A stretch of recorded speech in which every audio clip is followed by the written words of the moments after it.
J'ai emménagé dans cette rue pour le calme, mais mon voisin a décidé de me faire la guerre parce que j'avais garé ma voiture sur sa place publique devant chez lui.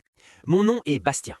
Dès mon premier jour, Monsieur Morel est sorti en hurlant « Dégage ton épave d'ici, petit, cette place est à moi depuis 30 ans !» J'ai essayé de lui expliquer poliment que la rue appartient à tout le monde, mais pour Morel, la politesse était une faiblesse. Le lendemain, je retrouvais mes 2 pneus crevés. Le surlendemain, une rayure profonde sur toute la portière. Il me regardait par sa fenêtre avec un sourire de défi. Il pensait que j'étais un citadin fragile qui finirait par craquer. Il ne savait pas que j'adore les puzzles et que mon jeu préféré est de détruire les bullies en utilisant leurs propres erreurs. Au lieu de m'énerver, j'ai garé une voiture encore plus vieille devant chez lui. Mais cette fois, j'ai transformé mon balcon en véritable centre de commandement. J'ai installé 3 caméras 4K vision nocturne parfaitement dissimulées. J'ai aussi commencé à fouiller le passé de sa propriété.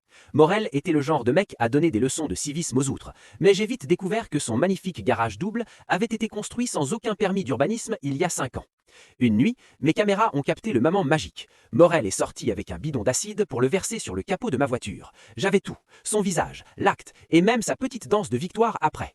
J'ai appelé la police le lendemain matin avec la vidéo en main.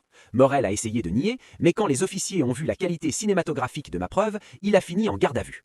Mais ce n'était que l'entrée. Le plat principal était administratif. J'ai envoyé un dossier complet à la mairie concernant son garage illégal, accompagné d'un constat d'huissier prouvant qu'il bloquait l'accès aux canalisations publiques. La sentence est tombée 1 mois plus tard. Morel a été condamné à me rembourser les réparations au prix du neuf, plus 5 000 € de dommages et intérêts pour harcèlement. Mais le coup de grâce a été l'ordre de démolition. La mairie l'a obligé à raser son garage à ses frais sous 30 jours. Morel, a dû payer une fortune en frais de justice et en travaux.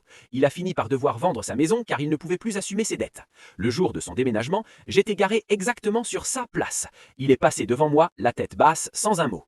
Aujourd'hui, la rue est redevenue calme. Le nouveau voisin est adorable et on partage la place de parking sans souci. On dit qu'il ne faut pas chercher de noises à son voisin, mais moi je dis qu'il ne faut jamais essayer de marcher sur les pieds d'un mec qui s'est transformé une caméra de surveillance en instrument de justice. Échec et mat.